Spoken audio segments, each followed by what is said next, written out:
On a personal note, many of you know that after next Sunday, I got some questions this morning. I'll be here next Sunday, but following next Sunday, I'll be beginning a 4-month sabbatical. I'm really grateful to our board and all of our leaders for their support and help along the way. But I will, so I'll start that next week, and I appreciate your prayers as I head into that. And even coming this morning, had a bittersweet sense. It's not a retirement. I've gotten some questions like, what is a sabbatical? It's a time of rest. It's a time of refreshing, and I'm also going to write my doctoral dissertation. So it's a focused time for me of being able to write. So appreciate that. Again, I'll be here next week. And then after that, I'll be gone until the beginning of August. And then actually August 16th will be the next time I preach. After next Sunday, I'll spend just a couple Sundays reconnecting with everyone at Coast. And then the first message will be in the middle of the month. So that's just to set expectations. And again, just invite your prayers during that time. So on that note, before we actually read the Gospel of Mark, I want to start with just a brief live response word association. If I say red carpet, what's the first word association for you guys?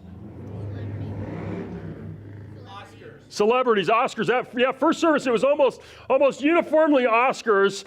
In our culture, the Oscars have become like a huge deal. Everybody arriving in these, amazing dresses and tuxes, and it gets all kinds of news coverage. I was struck that the red carpet, it makes the front of the New York Times, it makes the front of CNN. Actually, a lot of our major news sort of web pages this year, much to my dismay and increasing cynicism, added like a tab. So not just an article, but it had its own tab this year so that it's like news, like breaking stories, international, red carpet. Like it's like right that important, one of the things you need to know the most, one of the things that, what could there be more that you need to know about than, outfits that Hollywood stars wear during January. So it's really a huge part of our culture. It tells you something about, what we value, where we value, how we value. Just about concurrently with the Academy Awards, President Obama took a trip to India, and it was his second trip to India during his presidency, and he was the first president to visit India twice. So they rolled out the red carpet in a major way. So it used to be that red carpet was reserved for heads of state, right, which tells you something about Hollywood. This is how we treat Hollywood. But they rolled out the red carpet for Obama. It got news. They brought out marching bands, they brought out their special forces, the military lined the red carpet. They also brought out probably the most amazing armored limousine ever. It's basically a tank painted black, since it's a politically unstable area. There was some concern. So I think they wanted Obama to know that even if there's like a direct nuclear strike, you're going to be safe in the vehicle that we have for you. And in addition to special forces and military and marching bands, they also, part of the red carpet was lined with camels. And so, you're not in the U.S. anymore when there's camels along the red carpet. But the point India was making was clear, like, we are really excited and honored that you've come to our country twice in your presidency, and we want you to know that. We want you to know that we are honoring you as the head of state. And in fact, going back all the way into the 1820s, the U.S., all of our inaugurations have featured red carpets to honor heads of state. And actually, the tradition of red carpets, I just looked this up, kind of amazing. It goes back 2,500 years. It's pretty long. All the way back into ancient Greece, kings were greeted on red carpets. One more little red carpet story. When I was 12 years old, I was in England, and I visited Westminster Abbey with my family. And on our way out of Westminster Abbey, which is in a very, very beautifully built building, one of the guards said, if you come back to this side door tomorrow at a certain time, Prince Charles is going to come in, and you'll get to see the prince. And so my parents were all excited. We're coming back. I didn't really know what that might mean. So we go back the next day, and as is usually the case in London, it was pouring rain. So my memory is standing in the side entrance, not the main entrance, but just this little side door in the pouring rain, and there's a little awning, and there was, we stood there with like 3 other Americans for a while, just getting rained on with our little umbrella standing in the rain. Then after a little while, people with swords came out, and I noticed the swords, like several guards came out and they stood just by this side door under the awning, and we waited a little longer with people with swords. This is very interesting. And then a few minutes later, some people came out and they rolled out a thick red carpet, like right into the rain. And so then we're standing there with a red carpet and dudes with swords in the rain. And finally, a black car came, and the prince, gets out of the car and takes 3 steps across the red carpet. And he had a really amazing, huge sword, which as a 12-year-old, I was like, man, can I touch that sword? That is awesome. You wear that everywhere? And it was a couple years later that I got a little bit cynical about royalty in England and realized, what does it mean to be a prince, an heir to the throne in a parliamentary government? What does that actually mean? But that's another story. But at that time, I could tell, this is an important dude. Everywhere he goes, he does not step on sidewalk. He steps on a thick red carpet, and even if that thing's going to have to get wrung out for the next 2 hours after he steps on it, he steps on a red carpet in between everywhere he goes because he's royalty, and that's how they treat him. We're going to look at this morning an entrance of a king. And I think it's probably the most important entrance anyone's ever made. We're going to look at Jesus' entrance into Jerusalem and the amazing things that happen right as he enters the city, and think about what that might mean for us. And so let me pray, and we'll read the gospel together. Lord, we want to welcome you as our King. And Lord, even as our culture celebrates popular stars and heads of state, Lord, would you help us to make our hearts ready and to welcome you and to share the good news about you. Bring your word alive this morning, Lord. In your name, Jesus. Amen. Well, before we read Mark 11, I want to throw out a big idea, and this, I think, will help us read Mark as a whole also, and that's that Jesus came to make the freedom of God's kingdom available to everyone. Here's your 2-minute summary of the Old Testament. Once in a while, I attempt these as summaries, and they usually go slightly longer than I advertise. But we've seen over the last 8 weeks that Israel, after God calls them together to be a nation, they end up in slavery in Egypt, and they cry out and they groan, and eventually God says, I am going to set you free. I've heard the groanings of my people, and God brings plagues and judgments on Pharaoh and humbles Pharaoh and uses Moses to lead his people into freedom. And so there's this great exodus of God's people, and they go out of slavery into freedom. They, through their own fault, end up wandering in the wilderness for 40 years, but eventually they get into the promised land, and then over the next decades and centuries, they fall back into a slavery probably as bad as the slavery they were experiencing in Egypt. They don't have a Pharaoh, but they become slaves of their own sin. They become full of injustice. They become full of judgmentalism. They totally lose track of God. And God starts prophesying. God starts sending messages through a series of prophets saying, I'm going to set you free again. The way I set you free in the Exodus, I'm going to set you free again. And the big theme of the book of Isaiah, if you just look at the whole book, the big theme is a new freedom is coming. Especially starting in chapter 40 and heading to the end of the book, there's this sort of rising tide of promises that God makes. I'm going to send a servant, a Messiah, an anointed one. And that Messiah is going to bring you, just like Moses did, into a new freedom. And it's going to be the freedom of my kingdom, and it's going to be a freedom that's available for everybody, and it's going to be a freedom that lasts. And then as we get forward to the book of Mark, one of the wonderful things about Mark, here's just a way to read Mark that might just help you if you've never read it this way. Mark, again and again, at crucial points, quotes Isaiah.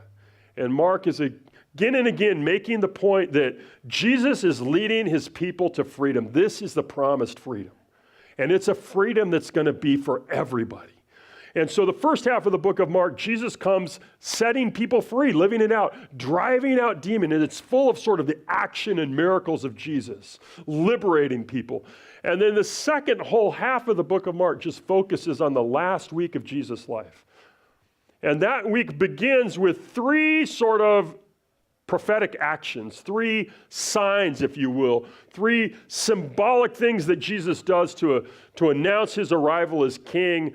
And then after that, Jesus, teaches a number of things, explains a number of things, and then goes to the cross, which we'll look at Friday, and rises from the dead, which we'll look at next Sunday. But we're going to look at those three prophetic actions. I've called them three signs this morning, and press into this idea that Jesus is bringing the freedom, making the freedom of God's kingdom available to everyone.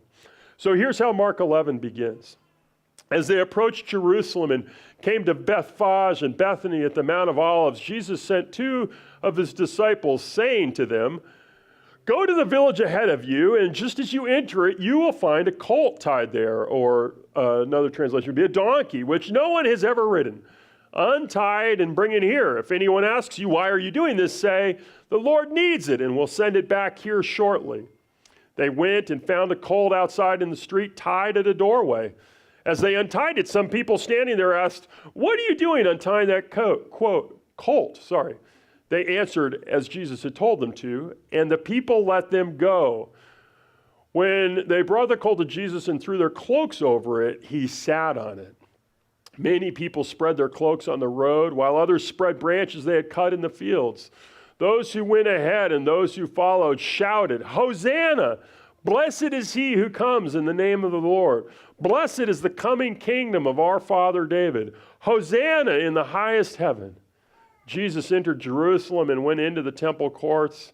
He looked around at everything, but since it was already late, he went out to Bethany with the 12.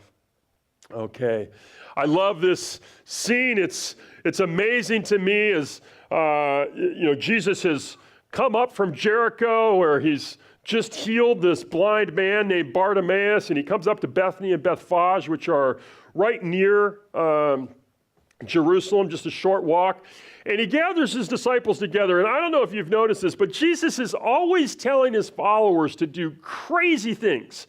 And so they get up on the hill. They're getting ready to go into the city. There's all this anticipation. It's Passover week, and he says to them, "Okay, here's the plan. Two of you go ahead and go to the next town, and when you find a donkey, just untie it and bring it back." Now, a little background. In the ancient world, if you ever notice, this is the only place where Jesus rides an animal. In the ancient world, everybody walked unless they were really wealthy. If you were part of, say, the 95% of the not rich, the least wealthy people, sort of just the masses, you wouldn't own a donkey. That would be the luxury travel. So 95% of the people probably walk everywhere. If you're part of that, like 5% to 95 to 99%, maybe you ride a donkey. And then if you're part of the elite, like if you're in a Roman emperor, then you would ride a chariot pulled by horses, okay?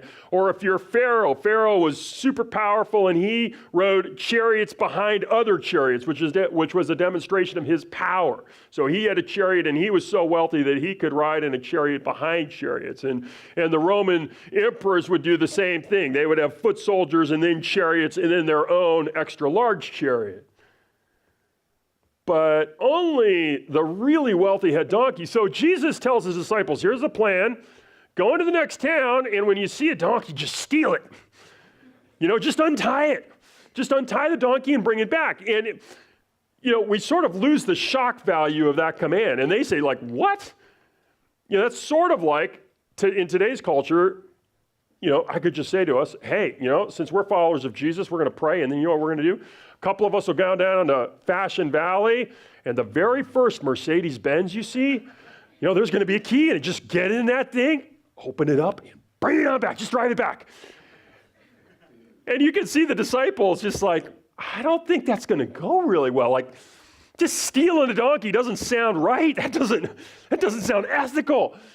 But Jesus says, go to the next town, untie a donkey, and when they ask you, what are you doing? And the thing is, when they ask, what are you doing? That's not like, oh, hey, how you guys doing? How's it going? What are you up to? That's like, why are you stealing that donkey? And these are Galileans. These are guys from another city. And he says, tell them the Lord has sent you. And they're going to let you do it. And it's almost like that's all you need to know. And very often Jesus tells his followers, it's like, that's all you need to know. The one who opened the eyes of the blind is the one who knows what's going on with a donkey, and don't worry about it. And so they go to next town and they find that donkey and they untie it and they bring it to him. And when they bring it to him, he gets on the donkey, and when the crowd see him get on the donkey, something ignites. And they start laying down their cloaks, and they start laying down branches. So the first sign of the three we're going to look at this morning is riding on a donkey. Jesus does this prophetic act, this symbolic act. Get a donkey. Now, what does that sign mean? What's the meaning? And the crowd knows the meaning, which is why they lay down their cloaks. In the ancient world, people would have several changes often of their inner garments, like what you might sometimes see translated tunic. You'd have several of those, sort of like your main clothing, but almost nobody would have more than one cloak. Again, unless you were very, very wealthy, you would only have one cloak. So they're taking off their main outer garment and they're laying those down. And, when donkeys walk, you know what happens, right? You've looked behind donkeys when they walk. It's not super great news right behind the donkeys. So when they lay down their cloaks, they're not laying down their cloaks because they want that donkey to have a soft ride. They're not laying down the cloaks because they like Jesus. They don't lay down their cloaks even for profits. When they lay down their cloaks, they're saying, this is our king. This is the king of this city. This is the king of our people. They're rolling out in old-fashioned the red carpet. They're saying the one who is arriving now is the one who is king. And I think they did that because what happened down in Jericho was something they had been waiting for centuries. They knew in Isaiah's gospel in chapter 35 that when the Messiah came, there would be some specific things that happened. And the thing that separated sort of the pretenders from the real thing is that the eyes of the blind would be opened. And they had just been down at Jericho, and there had been a blind man who was blind from birth, the son of Timaeus. And he cried out, Son of David, have mercy on me. And Jesus said, what do you want me to do for you? And then he said in words that just echo through the centuries, Rabbi, I want to see. And Jesus opened his eyes. And I can imagine the crowds absolutely ignited. This is the thing we've been waiting for. This is the promise that nobody has ever been able to fulfill. Many pretenders have come. Many people have come and fought against our oppressors. Many people have come and spoken things they said were from the Lord, but nobody has opened the eyes of the blind. And when the blind eyes were open, they knew this is the one, this is the Messiah, the promises are coming true. And he walked up the hill towards Jerusalem. And interestingly, it says in Matthew's gospel, Matthew tells us the branches they cut were palm branches. And the interesting thing is that there's no palms up by Jerusalem. They grow down by Jericho. And so I think that as people saw the eyes of the blind open, how do you respond? You cut the palm branches. We need to prepare the way for the king. Jesus is no ordinary rabbi. He's the promised king. And so they got palm branches ready thinking, we need to make way for a king. And remember, laying down a palm branch in front of someone other than Caesar Tiberius at this time was capital offense. They were saying, here's the real emperor. And they were all willing to put their lives on the line because they thought that the promises of the ages past were coming to fulfillment there. And Jesus gets the donkey, and I think they put two and two together because Isaiah says the Messiah is going to open the blind eyes. And then in Zechariah chapter 9, there's another prophecy about the Messiah. Zechariah 9, verse 9 says, rejoice, O Bethlehem, see your king comes riding on a donkey. And the kings of the world don't ride on donkeys. Kings of the world in that age rode in chariots. So it was like, your king is going to be a different kind of king. The promised king is going to stand out from the other kings. He's going to ride a donkey. He's going to have royalty, but he's going to come with a humility that's surprising to everybody. And that's precisely how Jesus comes. And so the meaning is that Jesus arrives as the promised king. When he comes on the donkey, that's what the crowds understand. Here's the promised king. I've shared a lot lately that I think Pope Francis is absolutely on a roll. One of the things I love about him is how he took office.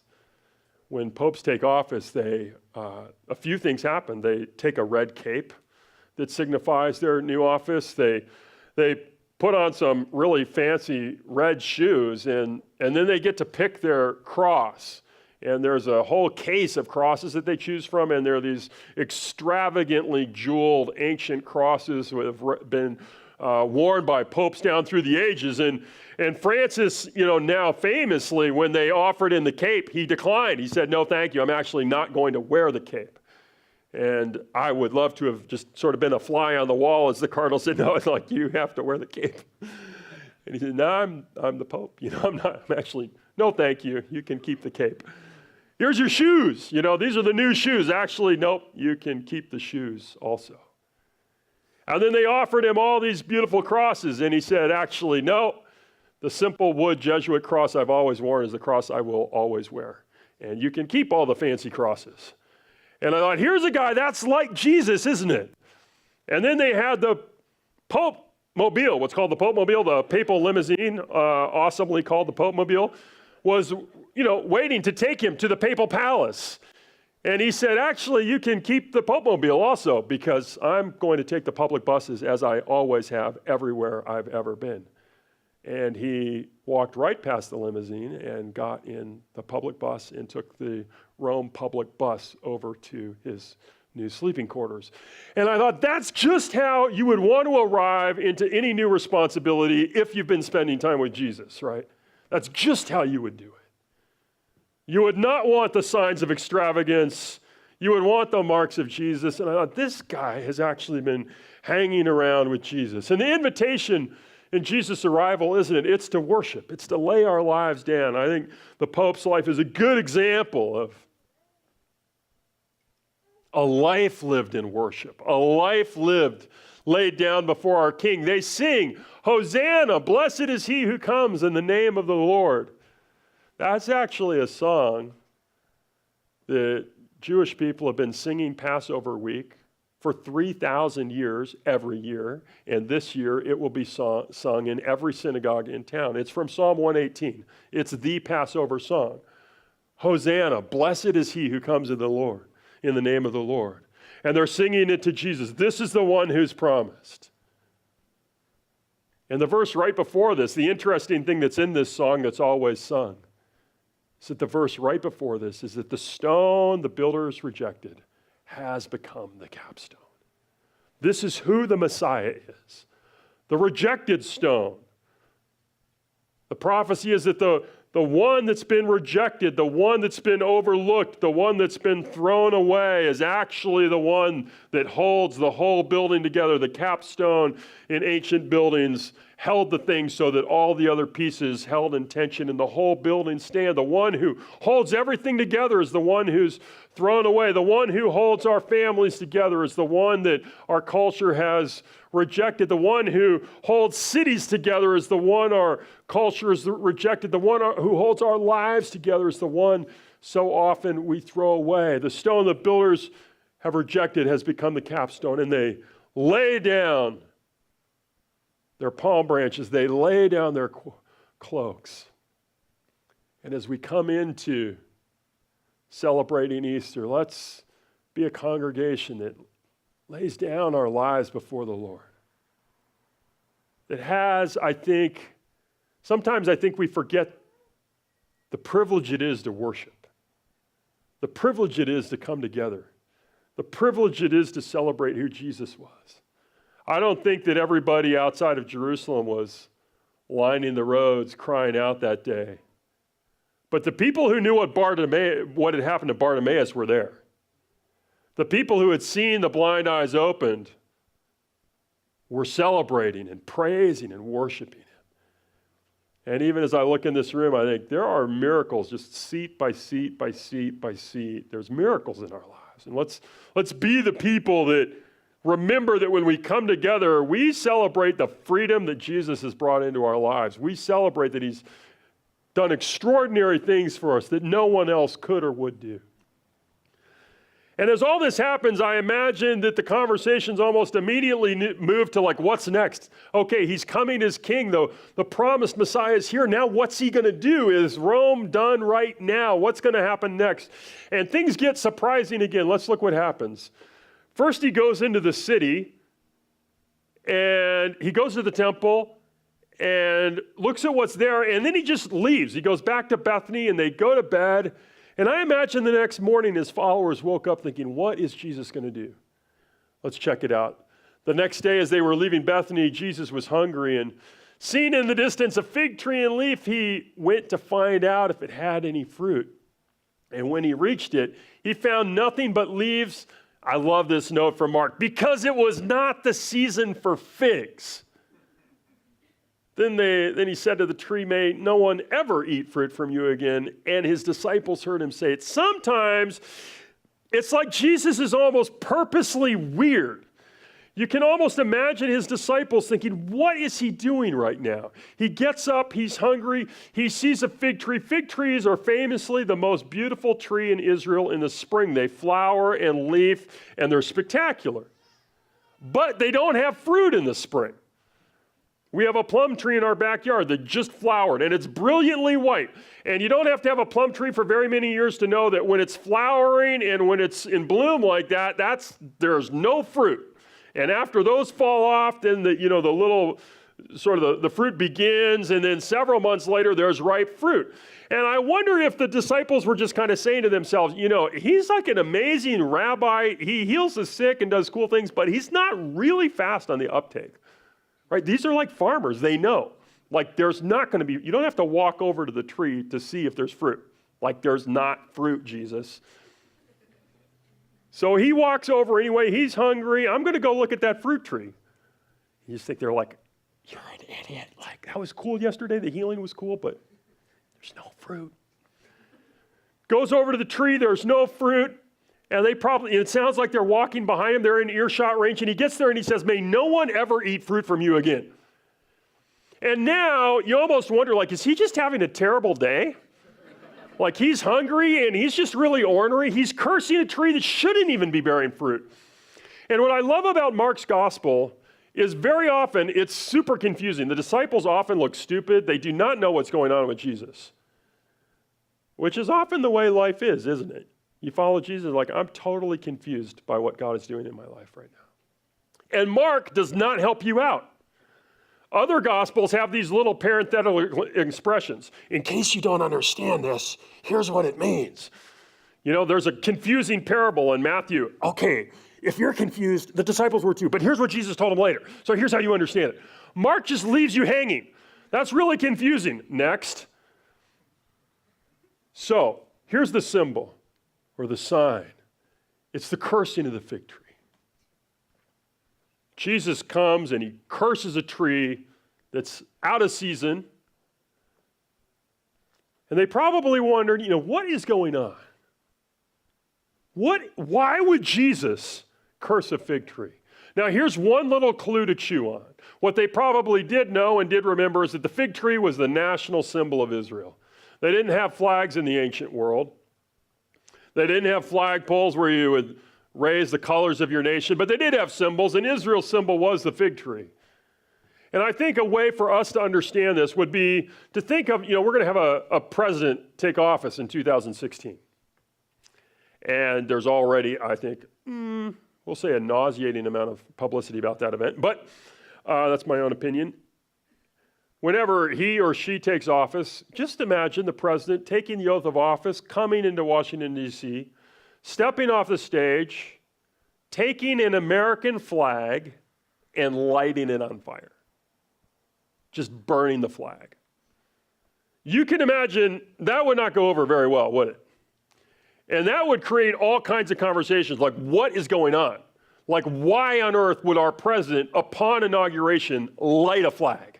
Like, why would you ever do that? And that's precisely the sort of thing Jesus does. He comes into the city, he's welcomed as king, and he curses the national symbol. And I think the meaning is a judgment on Israel. And I think they would know he is judging our nation. He's not just cursing a fig tree, he's judging our nation. And they probably wondered, here's the invitation. It's to ask why. I'm sure they were wondering, what on earth is going on? I can't believe that was the first thing he did after he got welcomed into the city. And I think Mark wants us to ask, and he doesn't want us to solve the mystery really quickly. And so he just leaves us hanging. So we'll go on to the next one, and we'll come back to the fig tree. But keep it in mind. Why did he do that? On reaching Jerusalem, Jesus entered the temple courts and began driving out all those who were buying and selling there. He overturned the tables of the money changers and the benches of those selling doves, and would not allow anyone to carry merchandise through the temple courts. And as he taught them, he said, "Is it not written, my house will be called a house of prayer for all nations?" This is another key point where Jesus is quoting Isaiah right from the part where it's talking about a Messiah coming to bring a new freedom. And so Mark once again is quoting right from the middle of Isaiah. The one who brings the new Exodus, the one who leads everybody to freedom, is going to say this: my house will be called a house of prayer for all nations. And he doesn't just mean people from every flag. A good way to translate this is for pagans, for outsiders everywhere. For all the people who thought they were not a part of God's plan, they're all going to have room in my house. But you've made it a den of robbers, which is a piece from Jeremiah. When evening came, Jesus and his disciples went out of the city. Now check this out. In the morning, as they went along, they saw the fig tree withered from the roots. And Peter remembered and said to Jesus, "Rabbi, look, the fig tree you cursed has withered." So the third sign is the clearing of the temple. And if you're a follower of Jesus that day, it's almost like his day went from bad to worse. Like first he curses the fig tree, and then he goes, and he just goes crazy. He starts throwing over. Imagine a space larger than a football field filled with tables with coins and buying and selling of doves and small animals happening all over the place. And then Jesus, just like he's having a terribly bad day, the one who has said, "Forgive your enemies," the one who has said, "Turn the other cheek," the one who has talked so much about peace and forgiveness, is all of a sudden like he's flown off the handle. He's flipping things over. He's flipping their benches over, which if you're sitting on a bench and someone flips it, that's not exactly polite, is it? And then he drives them out of the whole space. And I can imagine like a boiling point sort of terror happening. And then he says, "My house will be called a house of prayer for all nations." I think sometimes when this passage is taught on the clearing of the temple, and people think about, what does this mean? What does it mean that Jesus came in and his first sort of prophetic act was to flip things over? Sometimes it's sort of taught, don't commercialize God. Don't mix money and worship. Don't make spaces of worship places of transaction. And I think that's really wise advice. But Jesus doesn't say you've been commercializing God. He doesn't say don't mix up transactions and worship. He doesn't say keep this place holy. He says something even deeper than that. He says this place was meant for everybody. In other words, what he's talking about is the place all this was happening was the court of the Gentiles. The place all this was happening was the place that was meant for the pagans to come so that they could get close to God. He's saying you've turned the whole thing into, you've made it all inward. Isaiah's big point is Israel was called to be a light to the nations. And because it turned inward and started being filled with corruption and infighting, it was no longer what it was meant to be. And so the deep meaning here is that the blessing was meant for everyone.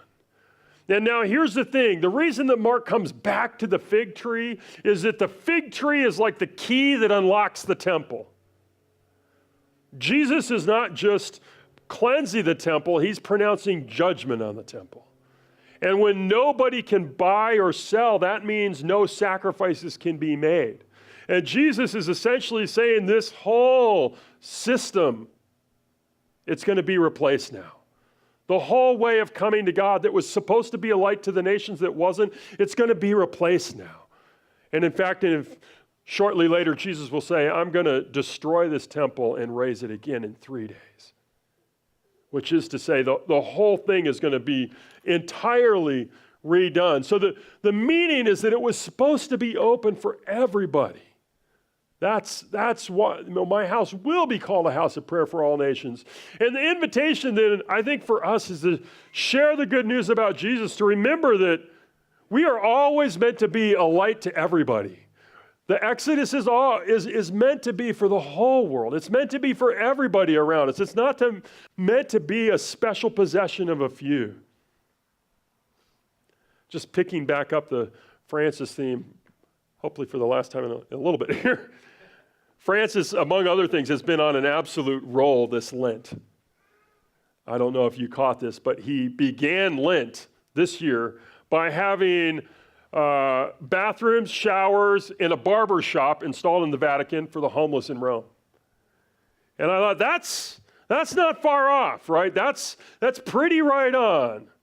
This place that's been a palace for the elite, all of a sudden, it's for everybody.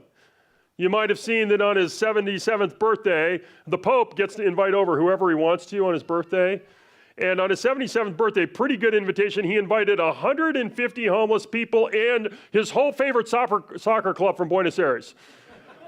So I think it's pretty sweet, right? So the homeless plus one of the elite soccer clubs in the world, and they all came and had lunch with him, and that was his lunch. And I thought, that's pretty good. If I was Pope, that'd be a good thing to think of. Yeah, this great lunch. Last week, the Pope had a huge banquet, and he invited over a big chunk of the LGBT community, a bunch of HIV positive people, 10 transsexuals, and he just spent the day, a couple days ago, talking with them and listening to them, and then he asked them all to pray for him because he needed prayers from people like them. And I thought, he's definitely turning some heads. This Thursday, there's a tradition that popes wash the feet often of the other priests on Maundy Thursday in Holy Week. And this Thursday, he's going to go to the women's prison and spend the day washing the feet of female prisoners in Rome. And I thought, that's like Jesus. That is like Jesus. That's getting it, that this is for everyone. That it's for the marginal people. It's for the people that have been treated like outsiders. It's for the nations. It's for those distant from God. I'll close with one personal story. Michelle shared last week that 2 weeks ago we were in Mexico, and this really vibrant church, a wonderful group, a group called Interludio, which is a Spanish-speaking Vineyard church in Fresnillo, Mexico, in Zacatecas state. The city's right at the epicenter of the drug war right now. People were murdered every day. Multiple people were murdered every day we were there.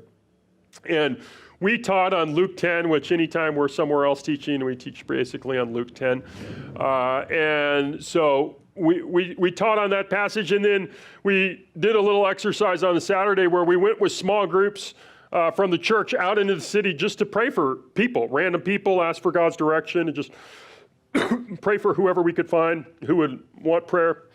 And I went with a group that was a 14-year-old girl who reminded me totally of our daughter, who's also 14, who just captured my heart in about 5 minutes and bought me a little Mexican donut that I'm forever grateful for. And a 17-year-old boy and a translator, a guy from Texas who's grew up in Mexico, bilingual. So 4 of us went out, and we're just downtown, and the 17-year-old boy's like, we should go. There had been an attack, a public attack on an ambulance the day before. And the ambulance driver was murdered, and then there was a shootout in the street, and several military folks were murdered. And he said, we should go right there to that storefront. And in my mind, I'm thinking, that's not a super smart idea, super tense political atmosphere, super tense situation. But he's like, let's go over there. They're going to need prayer. And I'm like, well, it's hard to, really argue against that. So we did that. We went over to right where the shootings had happened and went into the storefront where the murder had happened on the person's porch. And we went in the store, and this store happened to be selling $500 cowboy boots. And Fresnillo is a very poor city. It's basically a mining town. It's almost all miners. And I was just thinking to myself, now, in a mining town, in one of the really poor towns in the area, who is it that buys $500 cowboy boots? And there was a guy actually buying $500 cowboy boots when we walked in.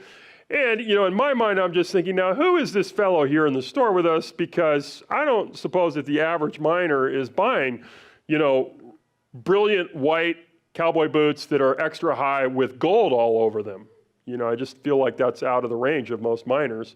So this is what I'm thinking about in my mind, but we wait, the store owner, doesn't want to talk to us because she's got this important customer. And then eventually he leaves and we go up and offer to pray for her. And she's got an employee with her. And we just start to pray. She's terrified. As soon as we offer to pray for her, she just starts crying. And she's just utterly terrified.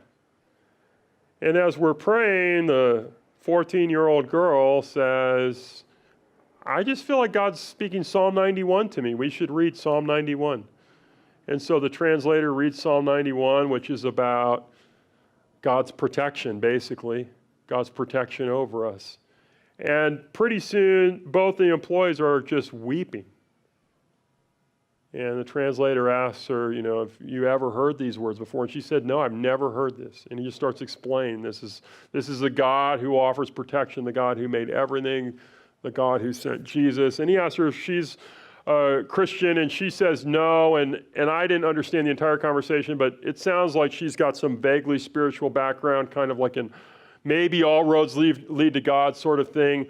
But just before long, our translator is asking her if she would just want Jesus to come into her life and bring protection.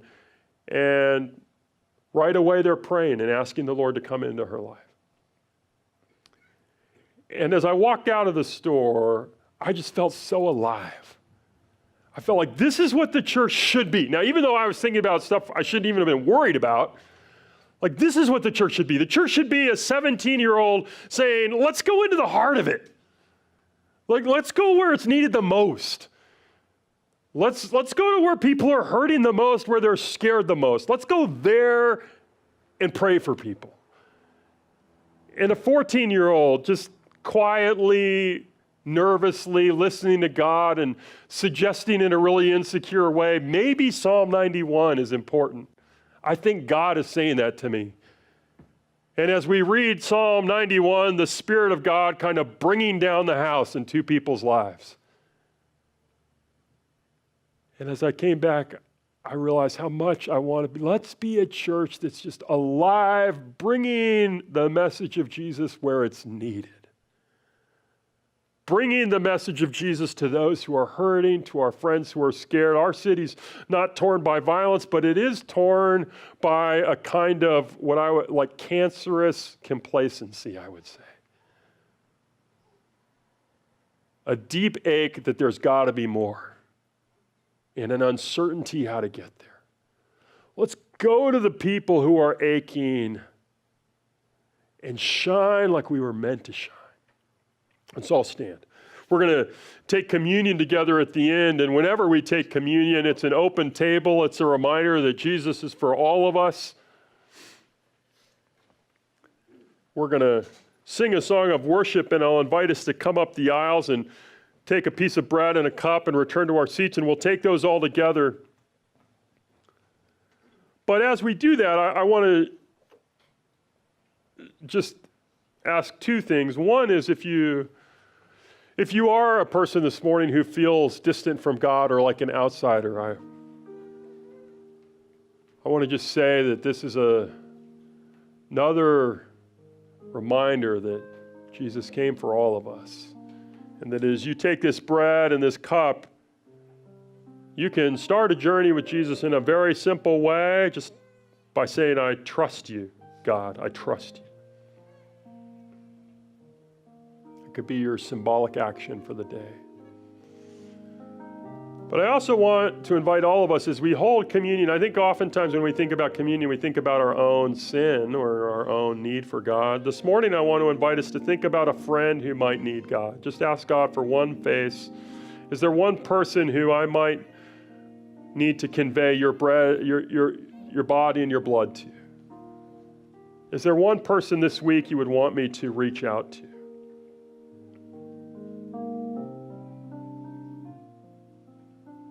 So as we do that, we are stepping into the Exodus that's for everyone. So Lord, would you right now show us any faces that you want to show us, Lord, would you bring all the freedom of heaven into our lives as we take this bread and this cup. On the night Jesus was betrayed, he took a loaf of bread and he broke it and he said, "This is my body, which is broken for you. Do this in remembrance of me." And in the same way, after dinner, he took a cup and he said, "This cup is the new covenant in my blood. Do this in remembrance of me." So Lord, we come to your table now. In your name, Jesus, amen.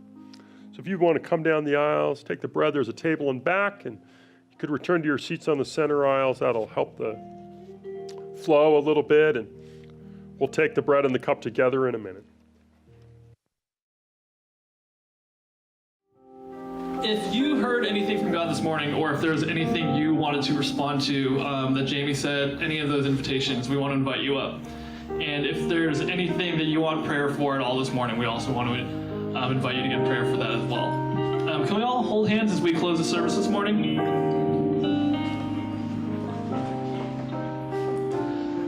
God, we thank you that you bring our stories together, God, that we are bound together in stories of freedom in you. God, so we just bless every person here in the name of Jesus to go forth in the world as people who carry your spirit. God, may your presence go before us and be with us. In Jesus' name, amen. And one last thing, we're going to be praying for Jamie as he starts his sabbatical after next week. So if you guys want to come on up, he'll be here to receive prayer from all of us. And I think this is just a great time for us as a community to support and encourage Jamie as he's taking a very well-deserved sabbatical. So he'll be up here.